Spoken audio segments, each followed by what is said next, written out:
പ്രശസ്തമായ ഒരു ചീപ്പ് നിർമ്മാണ കമ്പനിയുടെ ഉടമയായിരുന്നു അദ്ദേഹം. പ്രായം തളർത്തിയപ്പോൾ തന്റെ ബിസിനസ് 3 മക്കളിൽ ഏറ്റവും യോഗ്യനായ മകനെ ഏൽപ്പിക്കാൻ അദ്ദേഹം തീരുമാനിച്ചു. മക്കളുടെ കച്ചവട പാടവം അളക്കുന്നതിനായി അദ്ദേഹം അവർക്കൊരു പരീക്ഷണം നൽകി. അദ്ദേഹം 3 മക്കളെയും വിളിച്ച് ഓരോരുത്തർക്കും 1000 ചീപ്പുകൾ വീതം നൽകി ഒരു ദൗത്യം ഏൽപ്പിച്ചു. തലമുണ്ടനം ചെയ്ത സന്യാസിമാർ വസിക്കുന്ന ബുദ്ധവിഹാരങ്ങളിൽ ഈ ചീപ്പുകൾ വിൽക്കുക. ആരാണോ ഈ അസാധ്യമെന്ന് തോന്നുന്ന ദൗത്യം വിജയകരമായി പൂർത്തിയാക്കുന്നത്, അവനായിരിക്കും എന്റെ പിൻഗാമി. ഈ ദൗത്യം കേട്ട് മക്കൾ അമ്പരന്നു പോയി. മുടിയില്ലാത്തവർക്ക് എങ്ങനെ ചീപ്പ് വിൽക്കും? എങ്കിലും അവർ അച്ഛന്റെ നിർദ്ദേശം അനുസരിക്കാൻ തീരുമാനിച്ചു. ദിവസങ്ങൾക്കുള്ളിൽ മൂത്ത മകൻ നിരാശയോടെ മടങ്ങിയെത്തി. അവൻ പറഞ്ഞു, അവിടെ എത്തിയപ്പോൾ ഞാൻ എന്റെ നിസ്സഹായ അവസ്ഥ അവരെ പറഞ്ഞു കേൾപ്പിച്ചു. എന്റെ അവസ്ഥയിൽ ദയവ് തോന്നിയ 10 പേർ ഓരോ ചീപ്പ് വാങ്ങി.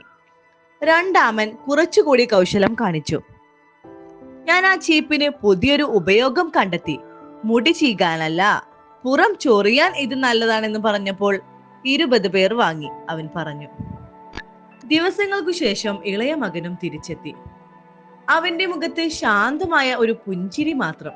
അവന്റെ കൈകൾ ശൂന്യമായിരുന്നു. അച്ഛൻ ആകാംക്ഷയോടെ ചോദിച്ചു, നീ എങ്ങനെയാണ് 1000 ചീപ്പുകളും വിറ്റത്? അവൻ വിശദീകരിച്ചു. ആശ്രമത്തിൽ എത്തിയപ്പോൾ ഞാൻ വിൽപ്പനയെ കുറിച്ച് ചിന്തിച്ചില്ല. പകരം അവിടുത്തെ സാഹചര്യങ്ങൾ മനസ്സിലാക്കാൻ ശ്രമിച്ചു. ജ്ഞാനിയായ ആശ്രമാധിപന്റെ ഉപദേശങ്ങൾ കേൾക്കാൻ ദൂരദേശങ്ങളിൽ നിന്നു പോലും ധാരാളം ഭക്തർ അവിടെ എത്തുന്നുണ്ടായിരുന്നു. അവൻ തുടർന്നു. ഞാൻ ആശ്രമാധിപനെ സമീപിച്ച് എന്റെ ആശയം അവതരിപ്പിച്ചു. അങ്ങയുടെ മഹത്തായ ഉപദേശങ്ങൾ ഈ ചീപ്പുകളിൽ ആലേഖനം ചെയ്യാം. ഇവിടെ നിന്നും മടങ്ങുന്ന ഭക്തർക്ക് ഇതൊരു പുണ്യവസ്തുവായി നൽകുമ്പോൾ അതെന്നും ഒരു ഓർമ്മപ്പെടുത്തലാകും. ദിവസവും ഈ ചീപ്പ് കാണുമ്പോൾ അവർ അങ്ങയുടെ വാക്കുകൾ ഓർക്കും. അത് അവരുടെ മനസ്സിനെ ചീകിയൊരുക്കും. ഈ ആശയം ആശ്രമാധിപന് വളരെയധികം ഇഷ്ടമായി. ആശ്രമത്തിന്റെ സന്ദേശം പ്രചരിപ്പിക്കാനുള്ള ഉത്തമമായ മാർഗമാണിതെന്ന് അദ്ദേഹം ചിന്തിച്ചു. ഭക്തർക്ക് നൽകാനായി അദ്ദേഹം 1000 ചീപ്പുകളും വാങ്ങിച്ചു. ഇത് കേട്ട അച്ഛന്റെ മുഖം അഭിമാനം കൊണ്ട് തിളങ്ങി. അദ്ദേഹം ഇളയ മകനെ ചേർത്ത് പിടിച്ചു പറഞ്ഞു, വിജയികൾ ഉൽപ്പന്നങ്ങളല്ല വിൽക്കുന്നത്, ഉപഭോക്താവിന്റെ പ്രശ്നങ്ങൾക്കുള്ള പരിഹാരമാണ്. അവർ ആവശ്യങ്ങൾ കണ്ടെത്തുകയല്ല, അവസരങ്ങൾ സൃഷ്ടിക്കുകയാണ് ചെയ്യുന്നത്. നീ വിറ്റത് കേവലം ഒരു ചീപ്പല്ല, മറിച്ച് പ്രചോദനവും മൂല്യവുമാണ്. എന്റെ പിൻഗാമിയാകാൻ ഏറ്റവും യോഗ്യൻ നീ തന്നെ.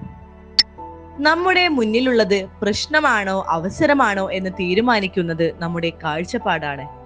സാഹചര്യങ്ങളെ പഴിക്കുന്നതിനു പകരം ക്രിയാത്മകമായി ചിന്തിക്കുമ്പോൾ അസാധ്യമെന്ന് കരുതുന്ന കാര്യങ്ങൾ പോലും സാധ്യമായി തീരും. യഥാർത്ഥ വിജയം ഉൽപ്പന്നം വിൽക്കുന്നതിലല്ല, അതിന് പുതിയൊരു മൂല്യം കണ്ടെത്തി നൽകുന്നതിലാണ്.